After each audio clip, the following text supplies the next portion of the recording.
Muy buenas noches, bienvenido al programa de Punto Final en MBM Televisión. En esta oportunidad que tenemos de estar con ustedes, el día de hoy estamos transmitiendo para llevarle información de qué pasa con el sector educativo, qué va a pasar con los jovencitos que están en educación básica y que, como ha estado sucediendo en los últimos 30 años, hemos perdido ni más ni menos que 6 generaciones con problemas en la educación.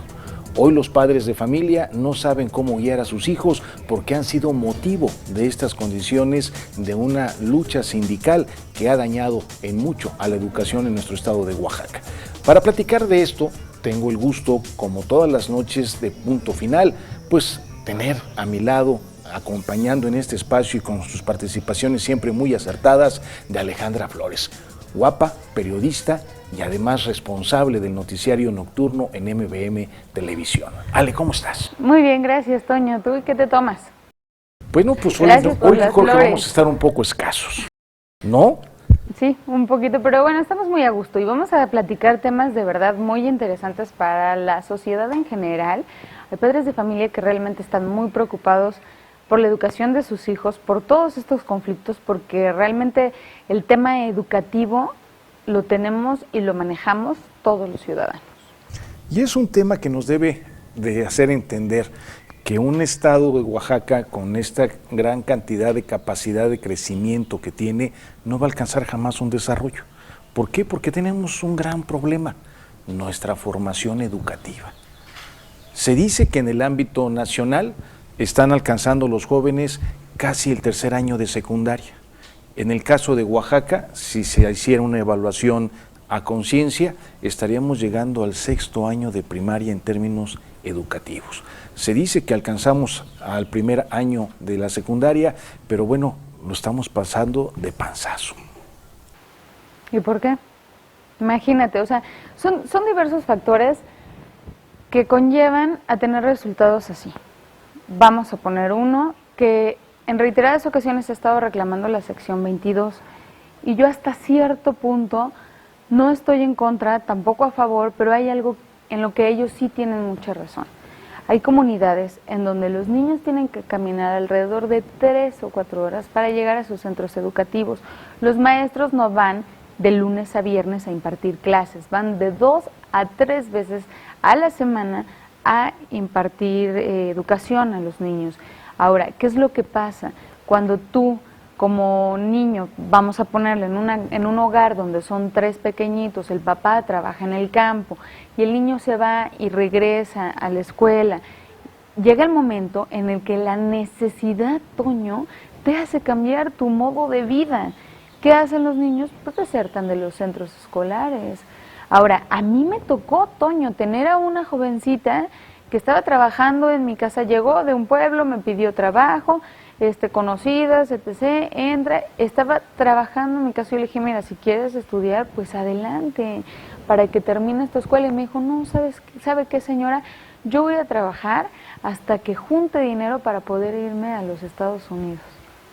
Imagínate eso, o sea, crecen con esa educación, trabajar hasta que yo pueda juntar para pagarle un coyote, para irme a Estados Unidos y trabajar en Estados Unidos y mandar remesas, que es de lo más fuerte que entra a nuestro estado, y eso cambia el modo de vida de muchas familias y ya no van los niños a la escuela. ¿Por qué desertan tanto? Uno de los motivos es ese, y yo diría que es uno de los más preocupantes. El niño debe de preocuparse por ir a estudiar, no por ir a trabajar y por llevar el sustento a sus familias. Sin embargo, la necesidad nos hace hacer y cambiar el modo de vida radicalmente. Esto que acabas de comentar es un principio muy interesante que debemos de reconocer. En la época de Benito Juárez, él se traslada a la ciudad de Oaxaca como muchas otras personas de clase humilde e indígenas, para poder encontrar una forma de ingresos, una forma de vida más acorde a sus condiciones de vida. Si bien la historia de Juárez pues estaba también un tanto accidentada con la muerte de sus padres, con el hecho de que perdiera estos chivos, y bueno, busca a la hermana, llega y encuentra una oportunidad para poder continuar con sus estudios, pero además hacer servicios de limpieza en casa de la familia Maza. Juárez ha sido el principio básico en Oaxaca. El respeto al derecho ajeno es la paz. Y en nuestro estado de Oaxaca, si lo referimos en la condición de cuál es la actitud que hoy tienen las personas que viven al interior del estado para poder conseguir un trabajo y viajar a los Estados Unidos, es totalmente diferente de la que Juárez tenía. La visión ya no es llegar a la capital, la visión es llegar al sueño americano. ¿Qué ha sucedido? Cuando hablamos del respeto al derecho ajeno, tenemos que ubicarnos también en lo que dice la Constitución. El artículo 3º, ubicado para lo que significa la educación, se refiere, entre otros puntos, a que la calidad educativa debe ser otorgada por el gobierno federal. Y esta calidad educativa implica aulas en condiciones adecuadas para que los niños puedan asistir. Hay varios sistemas educativos. CONAFE, el mismo IEPO, la contratación de bachilleres que puedan llegar a comunidades muy lejanas, posteriormente la misma educación para los adultos, pero a final de cuentas, la educación no está llegando, no está haciendo presencia. Hay aulas que están abajo de un árbol, hay pizarrones que se utilizan en la arena para poder borrar y escribir, hay niños que van a tomar clase con sombrero, o que tienen un plástico o un nylon, como ellos le llaman, para protegerse de las inclemencias del tiempo.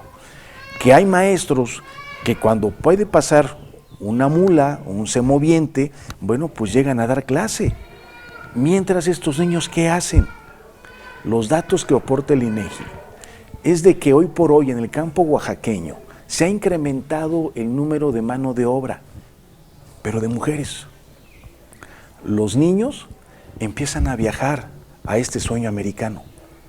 Las mujeres siguen viviendo bajo condiciones de violencia. Prepararse no genera ningún beneficio. Al contrario, se tienen que preparar para que muy jóvenes o sean entregadas por sus padres bajo el mejor precio o simple y sencillamente huyan del trabajo forzado que tienen en casa. Esa es la realidad de nuestra educación.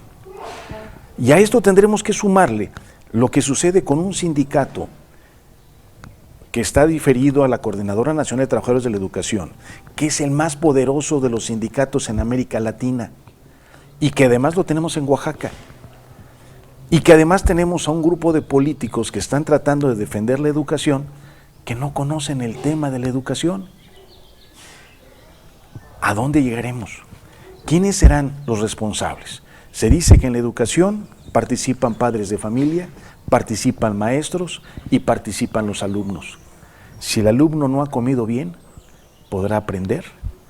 Si el maestro no tiene una forma de llegar a donde está su aula y no tiene los materiales suficientes para utilizarlos, o peor aún, tiene equipos electrónicos que no tiene energía eléctrica para conectarlos o no los sabe usar, evidentemente lo que los padres de familia puedan hacer dentro de este esquema perdido durante 30 años, más de 30 años en el sector educativo, vamos a tener un problema muy grave para poder remontarlo.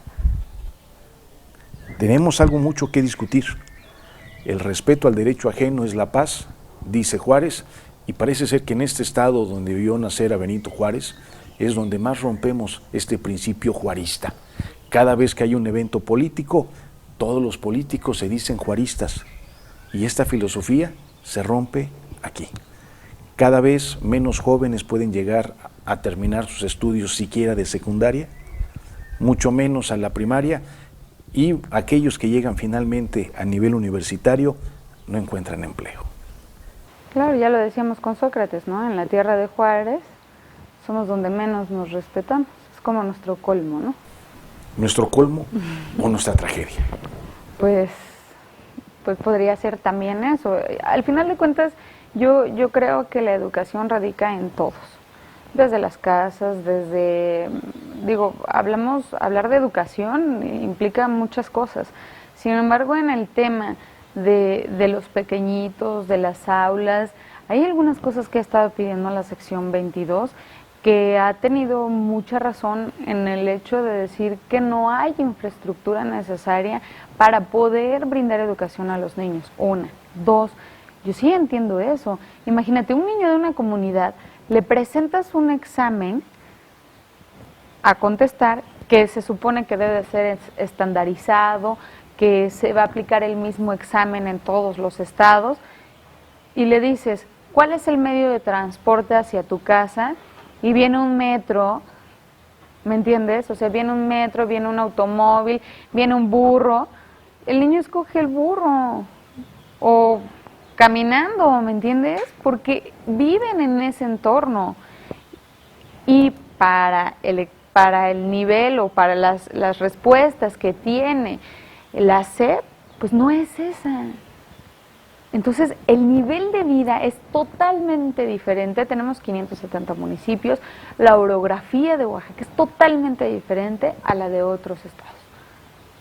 Entonces, ahí sí hay un conflicto en el sentido de que no puedes aplicar la misma prueba a niños que vienen del campo, que si a duras penas pueden llegar a desayunar algo, y también qué desayuno tienen, a un niño que vive en la ciudad o a un niño que vive en otro estado, donde sus papás lo llevan a la escuela en automóvil, bien desayunaditos, bien vestiditos, bien peinaditos, a un niño que le prestan los zapatos sus hermanos, o que son zapatos que van dejando sus hermanos, o el uniforme que su hermano ya fue dejando. En el mejor de los casos. En el mejor de los casos.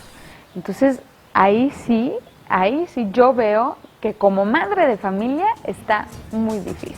Está muy difícil. ¿Cómo le haces? Pues vamos a continuar platicando sobre este tema de la educación. La educación no es un conflicto entre legisladores locales y líderes del sindicato y la sección 22 o la toma de carreteras para que nos hagan los foros educativos. La educación va más allá. Así que no se vaya, quédese con nosotros, vamos a una pausa y regresamos. Por favor, póngase en contacto con nosotros, tenemos nuestras redes sociales y por supuesto también a través de nuestro Twitter, que es... Alejandra. @MBM Televisión, nuestra página de internet www.mbmtelevisión, y en el Facebook ustedes nos pueden ver como MBM Televisión, y muchas gracias por todos los mensajes que nos hacen llegar a través de las redes sociales. ¿Tu Twitter? Mi Twitter es @alefloresd, ¿el tuyo? @tocruzca. Ok. Vamos a una pausa y regresamos de inmediato. No se vayan. Vamos a empezar a discutir sobre la educación.